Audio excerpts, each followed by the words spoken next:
Estou aqui com o jornalista Hélio Dolly, que foi um dos presos no pelotão de investigações criminais do Exército. Hélio, como é que foi a sua experiência, essa prisão? O que você viveu lá no PIC? Olha, eu tive no PIC duas vezes. A primeira vez em 1970, no final de 1970, eu fui preso, levado para a Polícia Federal, tive um primeiro interrogatório na Polícia Federal e não sei o que aconteceu exatamente. Um dia chegaram lá dois policiais do Exército e me levaram para o... Aí a Polícia Federal disse que o Exército tinha pedido que eu fosse entregue a eles, e eu fui para o PIC. Cheguei no PIC, eu fui sabendo para onde eu estava, quer dizer, quando cheguei eu vi onde eu estava chegando, Batalhão da Polícia do Exército. E o PIC era o Pelotão de Investigações Criminais, que era um órgão do Exército para investigar militares. Não era para investigações civis, era para investigar militares. E aquela cadeia que tinha ali era para militares, né? Mas ela tinha sido adaptada para receber presos políticos. Eu me lembro quando eu cheguei lá dessa vez, já havia, eu conhecia vários deles, ou quase todos eles, já haviam presos políticos no PIC. Presos, inclusive, cumprindo pena, porque antes os julgamentos dos políticos de Brasília eram feitos em Juiz de Fora. Não tinha auditoria militar em Brasília. A auditoria militar era que tinha territorial, era Juiz de Fora. Então os presos iam para lá, eram presos lá, eram julgados lá e cumpriam pena em Juiz de Fora. Depois abriu a auditoria militar aqui em Brasília e passou a ser aqui. Eu lembro que eu cheguei lá, um ambiente muito esquisito, vários soldados fardados e vários militares à paisana, né? E aquele que teve mais contato comigo, ele nunca usou farda e ele se intitulava doutor. Era o doutor Moura e um outro doutor que eu não me lembro o nome, mas que depois eu fiquei sabendo que eram coronéis. O Moura naquela época era major, depois eu soube que ele chegou a coronel, era o major Clidenor, esqueci o sobrenome dele, major Clidenor. Eles eram militares que se faziam de civis para os interrogatórios. Eu lembro que eu fui colocado numa cela do lado, mas que tinha uma aberturazinha, e inclusive fiz contato visual e um pouco rápido, muito rápido, com um daqueles presos que estava cumprindo pena, que era o Turquinho, que tinha sido da UNB e estava vinculado à LN. Eram presos do antigo agrupamento comunista do Marighella, da LN, que estavam lá cumprindo pena. Quase todos vindos do Partido Comunista Brasileiro, né, que tinham sido dissidentes. Nessa prisão, o que eu me lembro assim é que eu fiquei nessa cela sozinho. Os interrogatórios eles foram bastante intensos e pesados. Agora eu estou me lembrando, primeiro eles me pediram para escrever. Então eu fiquei na cela escrevendo. Tinha que escrever, tal. Quando eu entreguei, passou um tempo, depois que eu entreguei, não é nada disso que a gente quer, você está enrolando a gente, não é isso, você tem que falar a verdade e tal, nós temos todas as informações, aquele estilo. E houve aquela pressão muito grande lá do PIC. Nessa época, eu não tinha assim... que eu me lembro nessa época, eu não vi... aqueles presos todos que estavam lá relatavam torturas e tal, mas eu, de onde eu estava, eu não vi isso. E como a minha prisão foi isolada, não foi assim como eu tinha sido preso em 1970, mas um grupo. Nós tínhamos ido para a Polícia Federal. Dessa vez tinha sido só eu, em função de prisões que foram feitas em São Paulo, em que meu nome apareceu no depoimento. Eu consegui, assim, para ser claro, eu consegui enrolar bem, eu consegui fazer uma enrolação, e eu tinha uma vantagem ali que eu não tenho como negar. O meu pai era uma pessoa conhecida aqui em Brasília, era um advogado conhecido. Ele tinha sido, inclusive, nomeado para essas vagas de advogado no Tribunal Superior Eleitoral, E como advogado ele conhecia meio mundo jurídico, os ministros todos do Supremo Tribunal Federal, alguns dos quais inclusive frequentavam minha casa, iam a jantar, a conversa na minha casa, um deles era meio parentado com a minha mãe. Isso me ajudou bastante em termos de aliviar um pouco a barra. E o próprio general Antônio Bandeira, que era o terrível carrasco do PIC e tal, uma vez ele me chamou, me levaram na sala dele. E eu fui praticamente, não foi um interrogatório formal, mas o general Bandeira ficou me fazendo pergunta e me esculachando ele gritava, ele era famoso paraibano, assim, ele gritava e tal. E depois eu fiquei sabendo, na época eu fiquei até um pouco assustado, mas mantive a minha história, né? Depois eu fiquei sabendo, eu não sabia que meu pai estava na sala ao lado ouvindo tudo aquilo. O general acho que ele queria provar ao meu pai que eu era um perigoso subversivo, alguma coisa assim. Bom, essa foi a minha primeira estada no PIC, que foi final de 1970. Na época eu trabalhava no Correio Brasiliense, o que me ajudou também um pouco. Porque embora eu não fosse um jornalista conhecido nem famoso, Brasília era uma cidade muito pequena e o Correio Brasiliense também tinha seu peso na cidade. Depois eu fui preso novamente em 1971, fui abordado na rua, cercaram o carro, eu tinha um Fusquinha, estava com a minha então mulher, a Maninha, Maria José, e eles nos cercaram, pegaram nós dois, jogaram dentro de uma veraneio, mas quem nos prendeu foi a Polícia Federal. Foi um célebre delegado aqui de Brasília, muito famoso pela repressão, Deusdete Sampaio, que, se eu não me engano, tinha vindo da JEB, era um tipo da JEB, um cara meio bronco, mas muito violento. E o Deusdete, então, nós fomos levados para o Ministério do Exército. O prédio do Ministério do Exército na esplanada dos ministérios. Eu lembro que quando chegou lá, o Deusdete levou uma bronca de alguém que certamente era um militar, mas vestido a paisano, e todos lá estavam a paisano, como é que ele tinha nos levado sem capucha. Tinha sido um erro dele, mas a Polícia Federal naquela época era muito ruim, não é a Polícia Federal de hoje, era uma Polícia Federal bronca, os caras eram muito ignorantes. Eles eram mais vamos dizer, eles funcionavam mais na violência, no grito, do que propriamente na inteligência. E tanto que os interrogatórios deles eram, assim, absolutamente, se não fosse a violência, eram absolutamente ridículos, né? Bom, mas aí o Deusdete levou essa bronca e nós ficamos sabendo que tínhamos sido levados para o Ministério do Exército. Chegou lá, separaram a gente, me colocaram num cubículo muito pequeno, forrado de proteção de som, e muito frio, e com uma música muito alta. Mas tinha um espelho na parede, então eu sabia que do outro lado do espelho estavam observando. Né? Mas fiquei ali, eu sou incapaz de dizer por quanto tempo. Perdeu a noção do tempo. Porque a gente foi preso à tarde, devia ser mais ou menos 5, 6 horas da tarde, estava claro ainda na rua. E no dia seguinte, que eu não sei exatamente que horas, é que nós fomos levados para o PIC de novo. Aí já fomos nós de novo para o PIC. Eu cheguei no PIC, eu já conhecia, não foi difícil identificar onde eu estava, né? Mas eu fui levado separadamente da Maninha.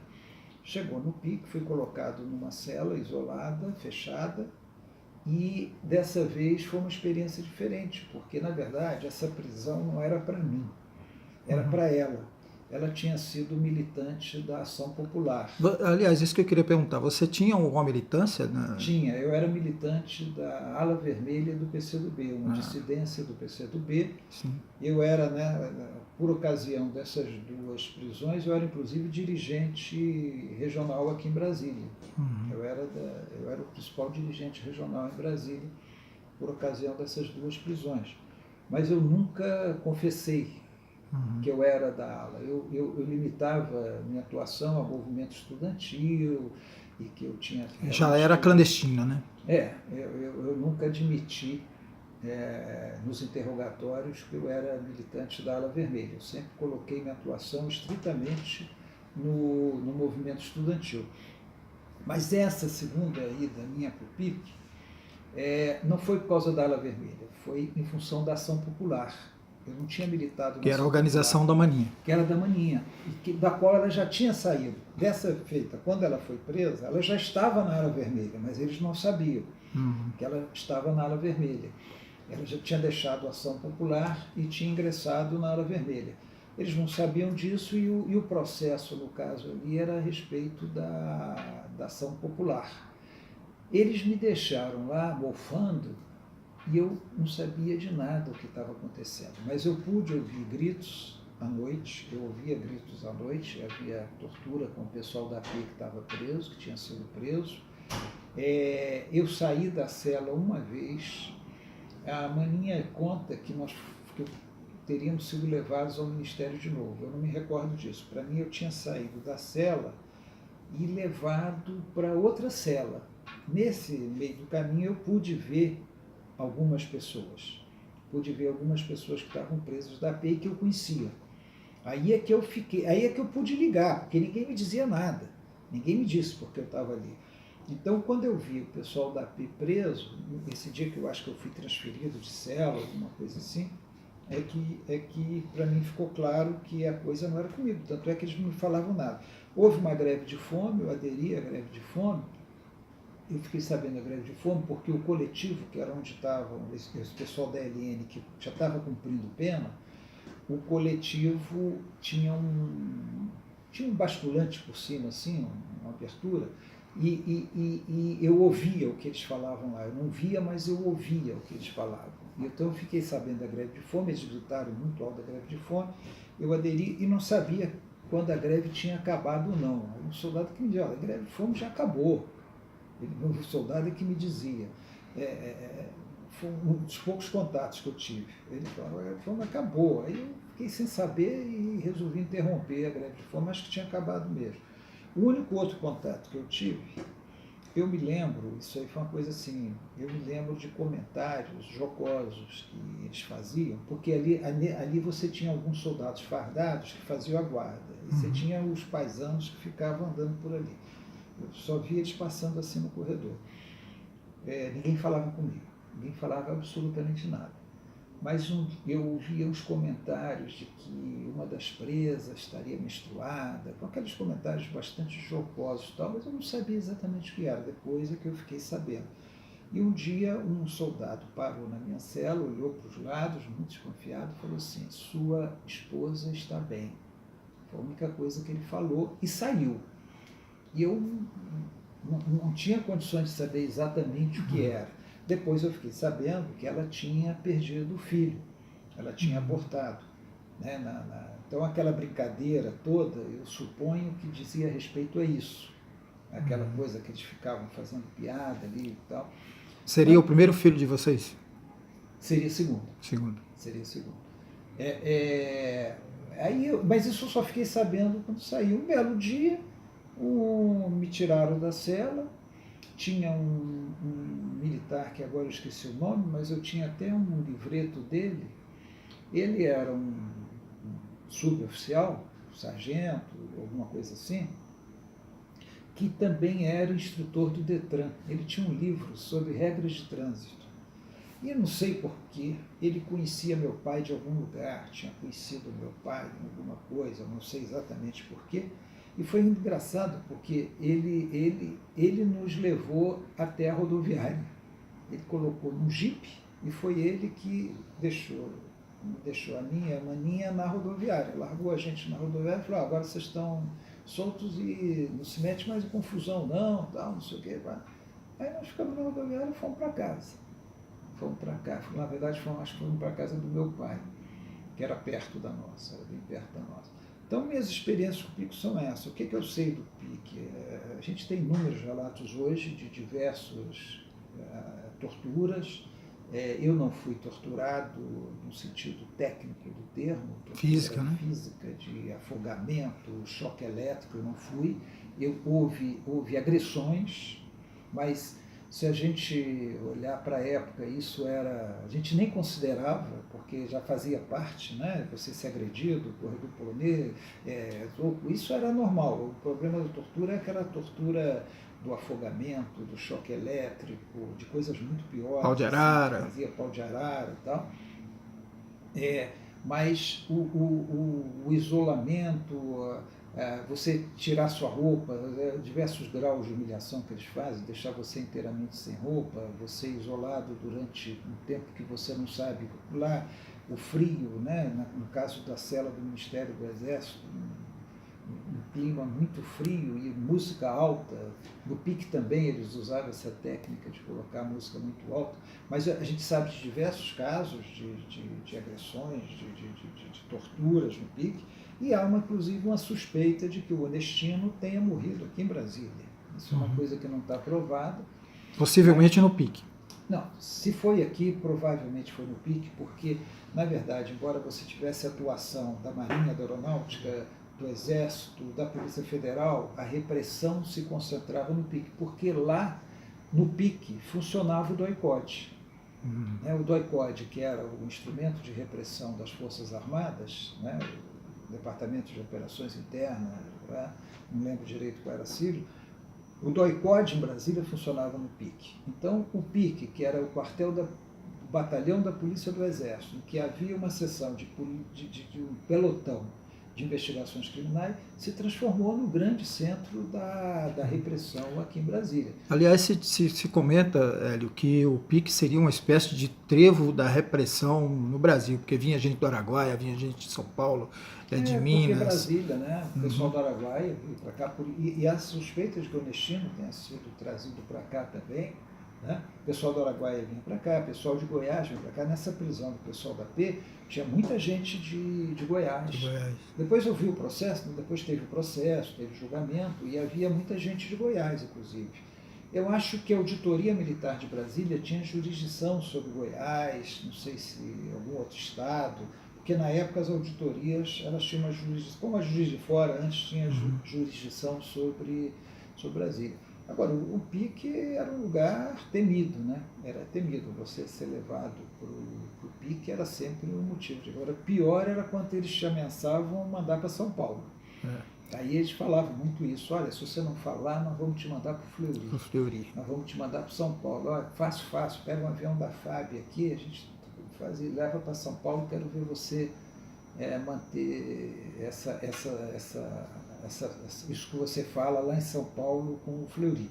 E realmente a gente ficava assustado, né? Porque, como eu disse, Brasília era uma cidade pequena, uma cidade em que a gente conhecia muita gente.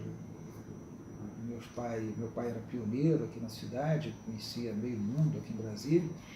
Isso foi um atenuante para esses momentos em que eu tive preso, quer dizer.